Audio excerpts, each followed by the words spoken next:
Ninja Kiwi is no longer messing around and they're finally giving us an elite boss, which is a worthy challenge. So if you guys have been playing the boss events in the past few weeks, well, we've been having Blastapopoulos over and over again because he's the latest boss, and the first 3 weeks were actually kind of easy, I'm gonna be honest, but this is week number 4 and Ninja Kiwi is getting a little bit loose with the restrictions. So let me first off show you guys what we're playing with. So we have a boss health of 45%, a boss speed of 180, so this guy's almost doubled, but this is the most important part, which is the band towers. So you cannot use the ace, which is a global tower which can fly all around the map, no heli, I think this one's for the rank players, and no druid and the dartling, which are amazing for tier 2. There's also this dark monkey band, which you might wonder why is the dark monkey band, and the reason is actually very simple. Take a look at the trajectory of the boss. He's gonna get spawned right here at the bottom right, and then he's gonna continue on the left side, go through the portal, or I guess he just doesn't go through the portal at all, and he just continues going left. And now if you had the dark paragon, the dark paragon is gonna go ham inside of this closed off space. So again, Ninja Kiwi has thought of that as well. So as you guys can see, this is a really well thought out event by Ninja Kiwi, and I cannot wait to try this thing out. So we're starting to farm here in the middle, kind of bottom side of the map. We want to do this because we have a lake here, so we can buy fair chase boat, but the best spot for farming, and actually this is really good for a big monkeyopolis actually, is on the top left, which might not look like that because of all these trees and everything, but trust me, there's a lot of space up there. Now before we go into the boss and the tier 1, I want to tell you guys about something that's been happening in BT 6 for this weekend only, because this is kind of a limited event, so I guess you guys are going to be watching it this weekend only. But there is a sale ongoing on a couple of things. The first thing is the double cash mode actually, which I've actually never seen go on sale. I'm not sure how big the sale is because I already have it purchased and I can't see. And then there's also tier 5 monkeys on sale, which is going to be going live throughout the entire weekend. So if you guys are planning to buy yourself some of these things, maybe catch one of these sales and some good prices,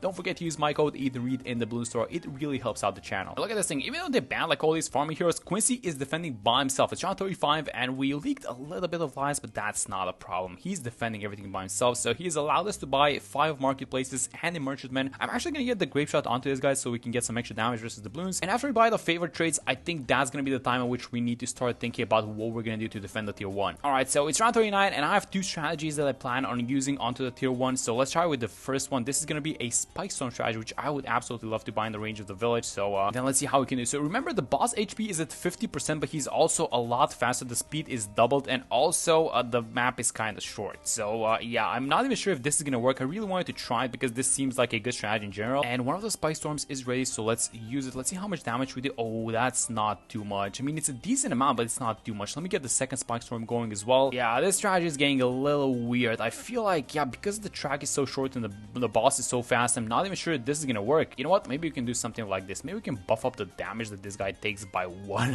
It's not gonna be too much, but if we go like this, and let me just use the ability, not waste any time. Yeah, I don't know, guys, this is not looking good. Like half HP, this is gonna be actually a good spot to do a lot of damage to the boss, so maybe we can just get away with something like that. Yes, look at this. So this is exactly what I'm talking about. Well, 2 skulls with 1 ability. That's really nice, and that's because the track is kind of so close to each other and the boss's hitbox is so big that he's essentially bumping into himself. Oh, let me use Quincy's ability. That's a bunch of rainbows. Elite, are we still fine? And we also need to get farming. Oh my god, this run, guys. Okay, so let's sell a bunch of these farms. Let me get the miniopolis. So let me start buying up these other farms as well. Let's start with here. Like, this is really close, but if we can get 2 abilities, we might have this thing. So that's ability number 1. Let's see if it takes additional. Yes, look at this thing. He took so much additional damage. That's ridiculous. It goes. Do we have this thing? We're gonna get the ability out, but I feel like he's out, right? How much damage is that? Gonna be 500 HP. Come on, you have to be kidding me. You know what? I actually think this might work. Let me restart this. All right, so we can do a couple of things differently. So first off, I sold a farm so that we can get the second spike storm going a little bit earlier, and then I could buy the ice a little bit earlier as well. So maybe just do it like preemptively like this. Like, come on, guys, we lost like 500 HP. I think that we can work around that. Let's use the spike storm, and yes, with the ice ability, look at how much damage he takes now. Yeah, this is gonna be a lot easier than last time, I think, even though the setup is exactly the same. Okay, so spike storm it up, and then that's once we can even take out another skull, I think, through the spikes that we have on the field. They're kind of disappearing. I think this is like a recent nerf that they actually did it with the spikes disappearing a little bit sooner. But yeah, it's round 46, so let's make sure we use Quincy's ability because I haven't forgotten yet. Also, make sure that we keep farming. So let me just create the miniopolis like this. Let me just keep buying up these small farms here on the side, and I think we're doing well, guys. I think 1 or 2 more abilities to max, and we have this thing. Yeah, so we have Spike Storm ready. Let me use this one. Is this gonna be enough? It's not, but we have the second one as well, and there it is. Okay, so exact same strategy. It worked the second time. There we go. All right, so all this started off. Let's reconstitute our farming. So we need to sell this guy as soon as the lava pool disappears. So go like this.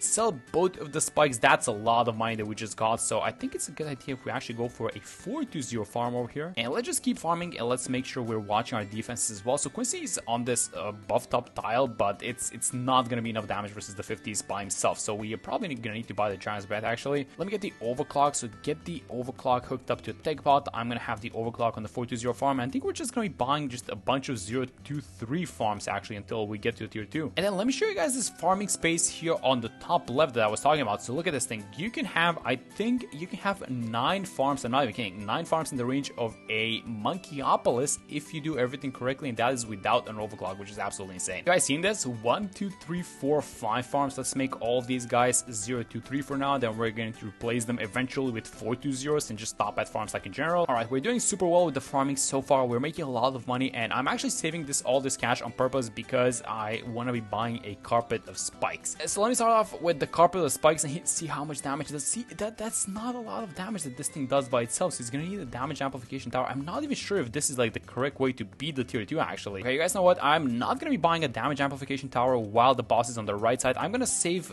both of them for when the boss is on the left side. And I'm just thinking maybe we should have had like the carpet of spikes on the left side as well. But oh, it is what it is. It just happened. Let's get ready for buying the super brillo. So we're 3 skulls in with this thing. There's a lot of spikes on the ground, and I still haven't even used the active ability once, guys. This is only the passive ability doing its thing. That's really annoying with the Blastapopoulos and the cooldowns thingy, but let's actually get the embrill. I was thinking of getting the sniper. I think I'm just gonna be buying like an embrillment, and I think that with this extra damage we might have it with only a couple of spikes. By the way, around 63 if anyone's watching. We're gonna have a skull. Let me actually place a boomerang so that this boomerang absorbs the meteor, which targets at least one of the meteors is the closest tower. So if we have the boomerang like this, we're probably going to not affect the super brillo, hopefully. Let's see how it's gonna go. Oh no, it actually affected it a little bit. It's fine. That's completely fine. All right, be honest with me, guys. Is this gonna work? I feel like it's super close again, just similarly to the last time. I feel like Carpet Spikes is really nice, but the fact that we got all these damage amplification towers, this is how you're supposed to beat it if you're using the spikes, I think. Oh my god, don't tell me it's gonna be like last time. We're gonna have an active ability, and I think this is gonna save us 6,000 HP. I use the active one, and yes, it's so close, but it gets the job done, which is really cool. Yes, that's exactly what you want to see. All right, so is all started off? No, let's turn this thing off and let's fix our farming because we have a long road ahead of us for the tier 3. So first things first, sell all these ice towers on the side. No carpet of spikes. Let me upgrade this guy to the banana central, and then let's start replacing all these farms with a bunch of 4-2-0 farms. You guys know what I was also thinking? I wanted to get probably something like a trade empire and then just a bunch of like favorite trades both so they make some money as well. Maybe we can get like a cheap-ish Navark, like a degree 20 or something. Are you doing a boomer paragon for the next year? I'm not exactly sure. Maybe. It sounds like a good idea. Okay, so I guess we can have one of the boomers like this. Maybe just start things off with like a 402. Let's finally buy this 9 farm Monkeyopolis. Bam. There we go. There it is. Okay, so let's keep rebuying all the farms and actually not forget to buy a Monkey City Village, which is supposed to improve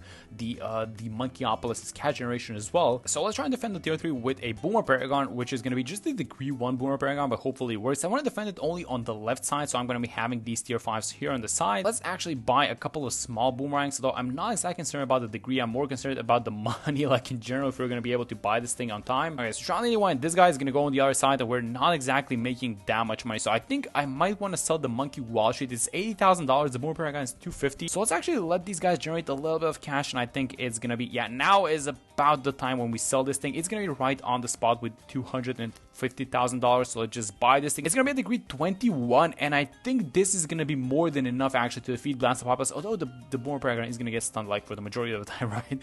Let's just keep buying the 4-2-0 farms so that we don't fall behind on farming. And yeah, I'm pretty sure that this thing defeats the boss by itself, right? Especially the spot. I mean, look at how good the spot is. You know, one of the problems that we have is that this thing is going to be constantly getting stunned. So as soon as it procs the skull, oh my god, wait a minute, what's happening on the other side? We are leaking some big ceramics, it seems like. Can we leak those guys? I think we can, but we need to do something something about them. So maybe something like a 420 spike mines. Oh, you know what? We should probably be buying like a boomerang like here on the side. Yes, look at them here. It's going straight for the spike mines. No, we need to have a boomer just like this, so it's a distraction. Just keep buying farms. And how are we doing with the boss? 2 skulls left. I think the exits are secured, and it's just gonna be on this boomer paragon. I'm actually gonna sell this guy, believe it or not, because I want to get a higher degree. I want to put a bunch more cash into farming. So as soon as we're done with this one, we're just gonna sell it and just go back to farming. And there it is, tier 3. So it was only a boomer paragon. It's only defending on the left side, but the spot, hey, look at the spot, guys. It's a perfect spot. I thought that the degree was not gonna marry in the first place, and it seemed like it didn't because it wasn't even close. But yeah, let's sell this guy. Let's rebuy all of our farms, so starting with the Wall Street, which was in just like the perfect spot. And you guys know what? We're probably doing a boomerang paragon for the next year as well, so might as well get things going. But we're gonna be putting a lot of cash into that one, so I'm just gonna have a Glivor like this defend, and let's get back to buying more and more farms. Alright guys, so round 99, let's use the boomer really, by the way, because it gives it camo so we can deal with the 45 DDTs. And I think, yes, it's time for the tier 4. Alright, so we're defending the tier 4 the same way as the tier 3, but this is gonna be a super strong boomerang paragon. So I'm gonna buy the Glaive Dominus, and I'm gonna put in, how much money can we put into this thing? This is the max, by the way, $1 million. Should we do it? Yes, let's do it. Let's see what degree we get. That was a super high one. I didn't catch what the degree was. 63, that's insane. Yeah, degree 63 should not have any issues defending this boss, right? You know what we should also do, by the way? We should probably activate the portal so that when the balloons go in, they actually go out on the left side, because that is where our boomerang is. Yeah, that's probably a smart thing to do. Although, you know what? When the boomerang doesn't attack, oh, actually, we're probably gonna need something like, what, like a perma spike? Is that gonna be good? Because there's gonna be some downtime when the boomerang paragon doesn't attack, so just go like this, like a 3-2-0 alchemist with the perma spike. Let's see if this is gonna be enough. All right, so let's go like this. Let me even buy the super pill, give it a little bit of extra range. I'm even gonna buy this guy, actually, the cripple moab, set it on strong. The boomerang paragon has started doing a little bit of damage to this guy. It's gonna be skull number 1, but I need the actual auto attacks to start coming in so we can see the damage. And look at this thing, we do have some leaks actually while the boomerang paragon is stunned. Okay, so let's see if the normal damage is gonna be enough. It's kind of starting to eat through it, but it's I can see the majority of the damage being done by the Moab domination attack, actually, not exactly the auto attacks, right? Am I wrong about that thing? Like, what's happening here? Yes, it is starting to pick up pace, and guys, this is just it's probably gonna defend, but the thing is, it's super close, and it's making me uneasy watching it go like this, because all the tiers so far had been going like this, so I don't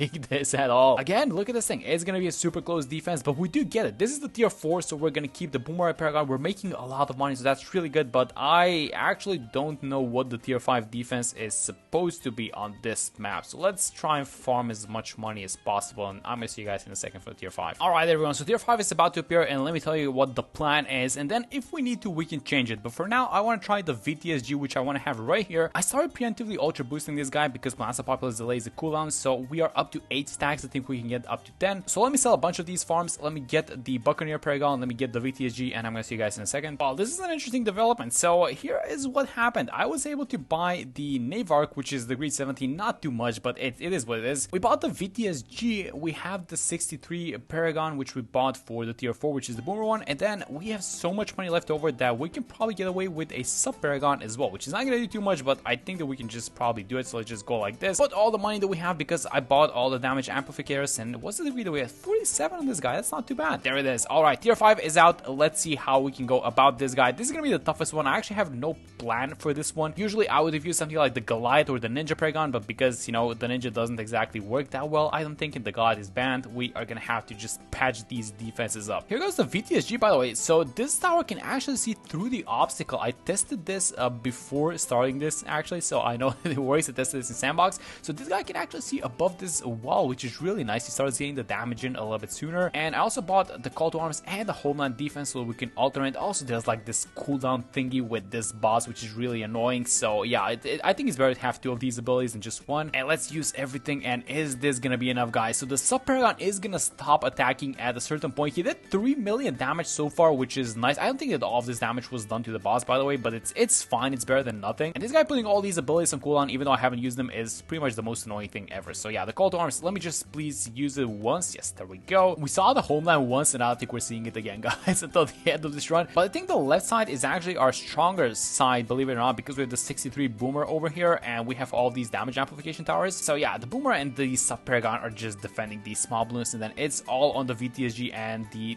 Boomer Paragon on the left side actually defending. So let me just check the pops onto this guy. So let's see how everyone is doing. So this guy he's actually racking out the pops, but I think the VTSG is actually carrying. Let me just use the Homeland, and let's see how much pops this guy is getting. Oh, he's getting some. What happened? I think we overheated it, right? Yeah, probably. Okay, so let me check the pops. Yeah, this guy is definitely getting so many more pops than the Boomer Paragon, and I think it was a great idea going for the VTSG, guys. I think it was actually a good idea. Let's get the call to arms going, and again, look at how close this is gonna get. I'm pretty sure that we have this thing. We're gonna beat it. Oh, that's probably like a second overheat so far, but I don't think it's gonna be too impactful, right? Yes, we should have this thing. Look at the abilities, by the way. Look at the sub abilities cooldown. This thing is just going back to full, and we haven't even touched it once. And there it is. That's the tier 5. So yeah, it's getting close. Again, I think the tier 5 was honestly probably the least close out of all the tiers that we played, but yes, that is how we do it. So yeah, let me just check the pop count onto these guys. So 12 million onto the Boomer, 8.5 onto the VTSG, probably carried the tier 5 by himself, 3.4 onto the Buccaneer, and then the sub is at 3.5 as well. So yeah, that's going for this one. Hope you guys enjoyed the video, and I'm gonna see you on the next one.